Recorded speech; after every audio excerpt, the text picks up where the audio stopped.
Hey, sorry I'm late. Hey, no worries. Okay, let's get you warm. Hey. All right, get out there. Okay, so I want to work on explosive cutting movements.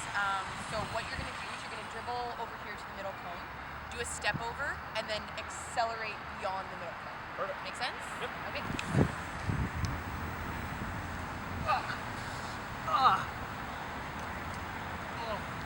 You all right? What happened? I stepped and I pulled my groin. You think you pulled it? Yeah. All right. What do you think happened here? Did the athlete suffer A, athletic pubalgia, B, a labrum tear, C, a groin strain, D, an inguinal hernia, or E, an ACL sprain? Many of you would have chosen option C, a groin strain. However, the athlete actually incurred an inguinal hernia. Over the next 10 minutes, you will learn to define the symptoms along with the predisposing risk factors of inguinal hernia, understand why conservative approaches to treatment are mainly ineffective, distinguish inguinal hernia from other groin-related injuries, and understand why the best treatment is what it is and what it is. Hi, welcome to Lesson 1. Today we're going to talk about inguinal hernias and where they're located. So let's start by defining inguinal hernia. What is it?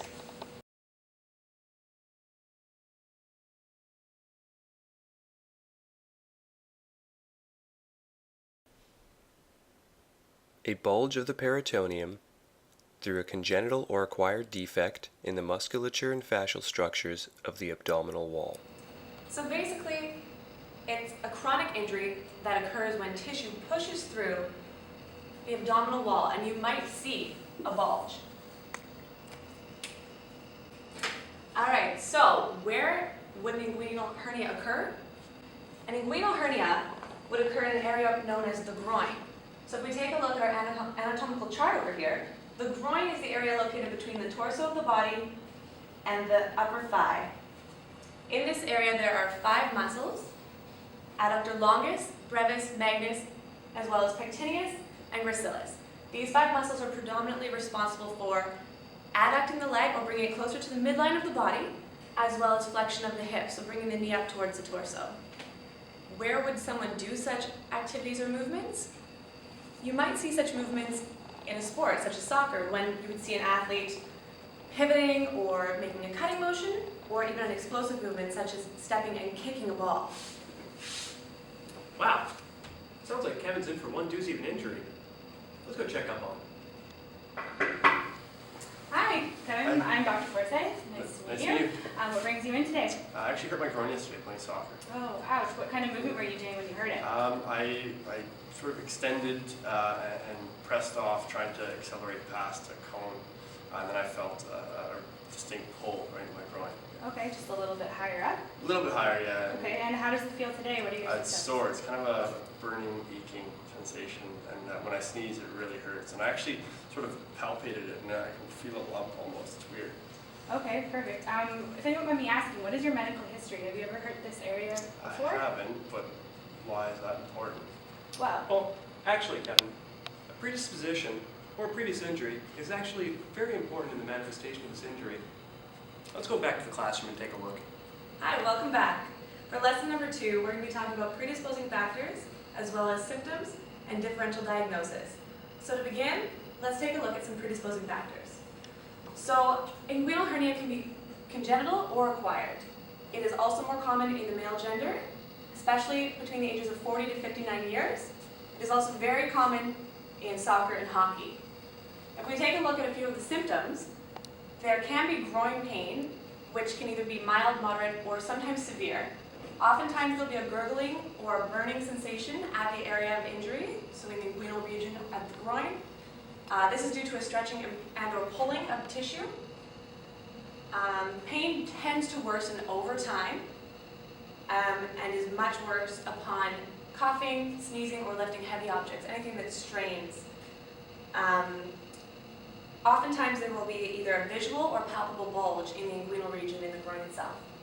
So let's go back to our anatomical chart and take a look at some of the differential diagnosis. labrum here, Elise. If I could get a hand real quick. Perfect. Some of the things you may actually see in the differential diagnosis are going to be adhesions, appendicitis, athletic pubalgia, Sportsman's hernia, diverticulosis, hip pathology, inflammatory bowel disease, lumbar disc disease, neuralgia, paresthesia, pelvic pathology, testicular disorders, groin strain, and urinary tract infections. Keep in mind, you don't need to memorize this list. However, this is a list of anything that could happen in that groin area that may be confused for an inguinal hernia. Let's go back to the doctor's office and see how Kevin's doing. Okay, Kevin, now that I have a better idea about your medical history, I can determine your susceptibility. I'm going to have to perform a physical examination as well as send you for medical imaging before I can determine that this is an inguinal hernia. Perfect. That doesn't sound too bad at all. All right, I'll be right back.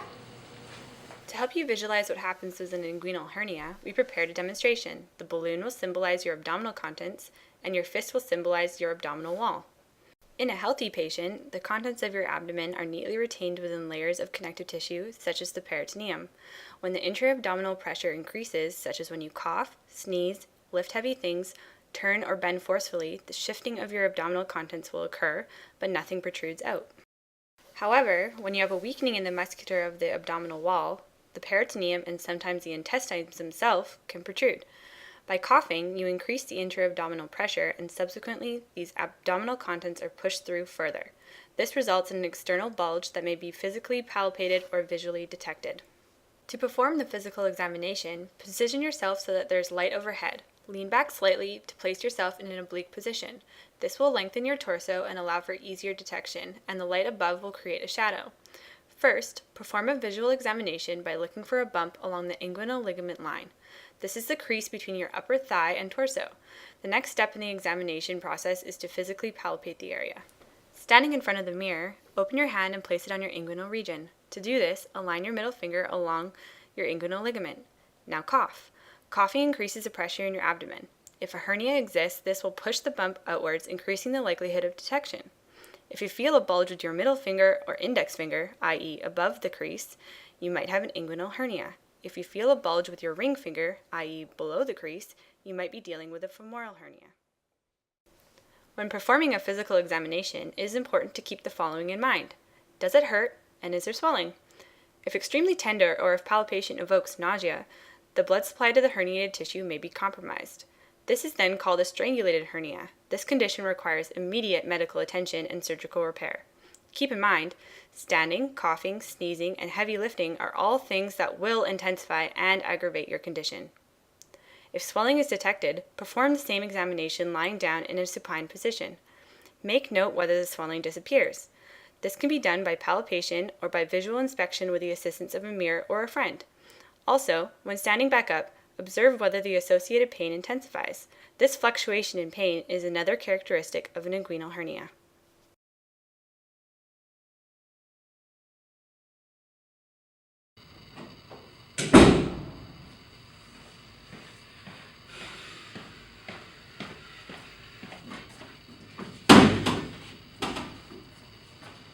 Can't believe I have an inguinal hernia. It sucks.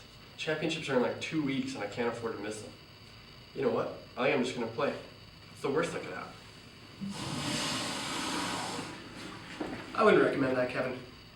Let's go back to the classroom and see what happens if you weren't going to follow your doctor's orders. Where do you keep coming from? For more information, let's take a look at a few of the slides that I've prepared on the topic. The hernia can worsen. It can enlarge over time, putting pressure on the surrounding tissues, extending the pain and causing swelling.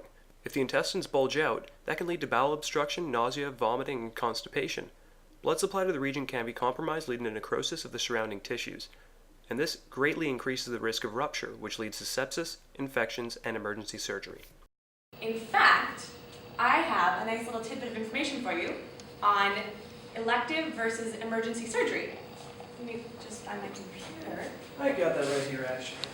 Mortality rates in elective surgeries is actually 0.5% when it comes to hernia repair. However, in emergency surgery, it goes to about 2 to 8%. You may want to clear your browsing history. Now please enjoy this musical interlude, where we actually show you all the different treatment options. Please take a moment to pause and have a look at these slides if you need more information about the treatment or recovery options.